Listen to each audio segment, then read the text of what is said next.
Mark Dalton gripped his flashlight as rain pounded the abandoned Miller farm, unaware that every step he took would bring him closer to a predator who had been planning his death for years. Officer Mark Dalton began his shift under a sky thick with rolling clouds, the kind that warned of a long night ahead. Cold Brook was usually calm after dark, a quiet town surrounded by dense pine forest, where most residents locked their doors early. Mark had worked these streets for years and knew every turn, every flickering street lamp, and every lonely driveway. He drank his coffee in silence, listening to the steady tap of rain on the station windows before heading out. The dispatcher's voice was the only sound in the empty room, crisp but uneasy as she read off the evening calls. Nothing unusual until the clock edged toward 10. At 9:47 p.m., a sharp tone interrupted the quiet routine. A caller reported a scream near the old Miller farm, a property abandoned since a fire gutted the house a decade earlier. No one had lived there since, and local kids only visited on dares. The woman on the line sounded shaken,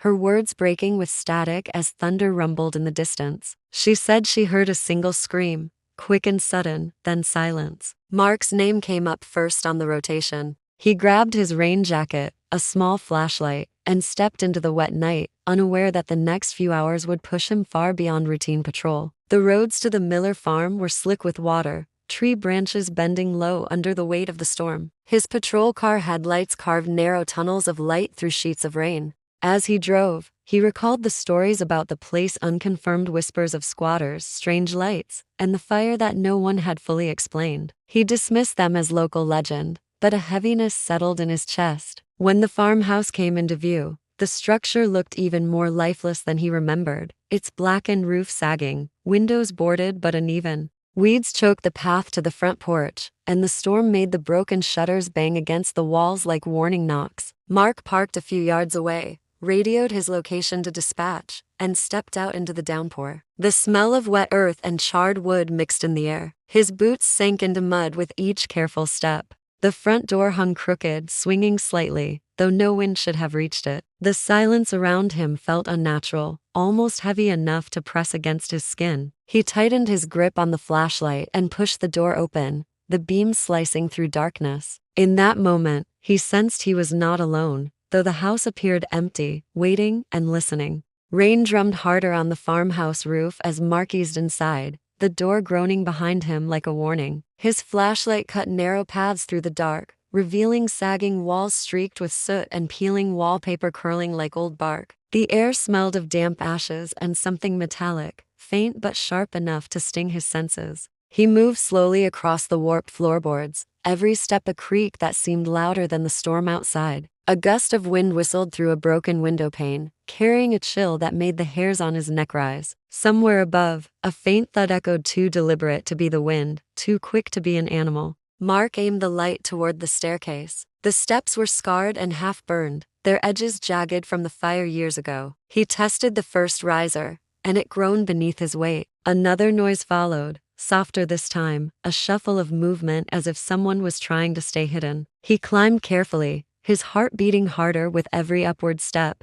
The second floor stretched into a hallway of collapsed doors and empty rooms. His beam skimmed across blackened walls but caught nothing alive. Then a loud crash came from below, a sharp metallic sound that jolted through the silence. He spun around and hurried back down, boots striking the wood in quick, urgent thuds. Outside, a sudden blast of light flashed through the windows, his patrol car alarm screaming into the night. Mark rushed out into the rain, his breath clouding in the cold. The driver's side door stood wide open, though he was certain he had shut it tight. The dashboard lights flickered weakly, and the alarm wailed until it stopped on its own. His stomach tightened as he noticed the empty holster where he had left his sidearm inside the car.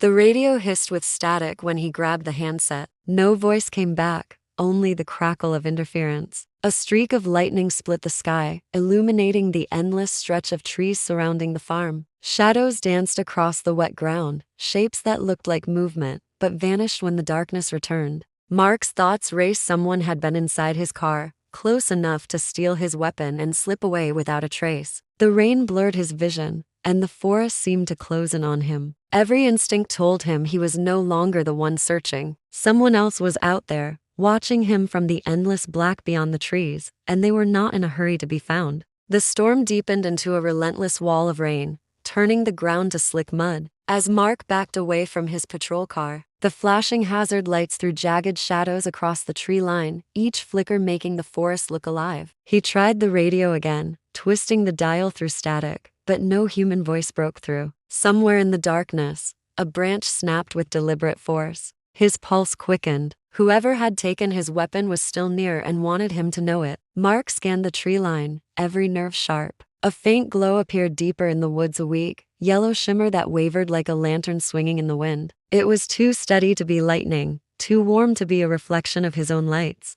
With no backup and no clear plan, he moved toward it, driven by equal parts caution and necessity. The ground sucked at his boots, and cold rainwater seeped through his jacket. But he pressed on, eyes fixed on that small point of light. The forest swallowed the sound of his steps. Trees loomed like black pillars, their wet bark gleaming. The light disappeared for a heartbeat, then reappeared farther to the left, as if guiding him or luring him off course. Mark crouched low, sweeping his flashlight across the undergrowth. A metallic snap shattered the quiet. Pain exploded through his right leg as a steel trap clamped tight around his ankle. He fell hard onto the wet leaves, breath ripping from his lungs. The trap's jaws bit deep, sending waves of fire up his calf. He clenched his teeth and forced himself to stay calm. With shaking hands, he pried at the rusted mechanism, mud and rain making his grip slip. Minutes stretched like hours, but finally the trap's jaws loosened just enough for him to drag his foot free. Blood soaked through his sock and pooled in his boot. He wrapped his leg with his soaked jacket, knowing it was only a temporary measure. The lantern light flickered again, a little farther ahead, as if rewarding his escape. Mark limped toward it, pain screaming with every step. Behind him, the forest settled back into uneasy silence. Each gust of wind sounded like a whisper. He realized with cold certainty that someone had prepared this ground, had anticipated his path and his reactions. The trap was no accident. He was not simply being hunted. He was being studied, led deeper into a game he didn't yet understand. Lightning flared across the sky as Mark pushed deeper into the woods, every stride sending a jolt of pain through his injured leg. The lantern's glow wavered ahead, always just far enough to keep him moving. Branches clawed at his soaked uniform, and the wind carried the smell of smoke, faint but unmistakable. The ground rose into a narrow ridge where the trees thinned, revealing a crooked shack hidden among the pines. Its boards were warped and moss-covered, yet a single lantern burned in the window, steady and deliberate, like an invitation. Mark approached with caution, his breath ragged from the climb. The shack's door hung slightly ajar, creaking in rhythm with the storm. He pressed it open with the edge of his flashlight, sweeping the beam inside. The small room was cluttered with broken furniture and damp earth, but one wall stopped him cold. Dozens of photographs were pinned, their faces of local officers arranged in uneven rows. Each photo bore a thick slash of red ink across the eyes. Near the center hung his own picture, a recent image taken for departmental records, the ink cutting a deep X over his face. A chill stronger than the rain coursed through him. This was no random stalker's shrine. It was a plan, detailed and personal. Mark stepped closer, noting dates scribbled beneath some of the photos, old case numbers, traffic stops, unsolved reports. Someone had been tracking the department for years. On a dusty table lay a map of Cold Brook, dotted with tiny marks around patrol routes, including the one he had driven tonight. The shack's silence broke with a sudden shift of air behind him. A shadow slid across the wall, quick and soundless. He spun, flashlight cutting through darkness, but saw only the swaying door. The lantern flame trembled as if disturbed by movement. He caught the faint crunch of footsteps outside, deliberate and heavy, circling like a predator testing its prey. Mark backed toward the wall, heart pounding, senses sharpened to every creak of the floor. Before he could react further, a sharp blow struck the back of his head. Stars burst behind his eyes, and the flashlight clattered to the ground.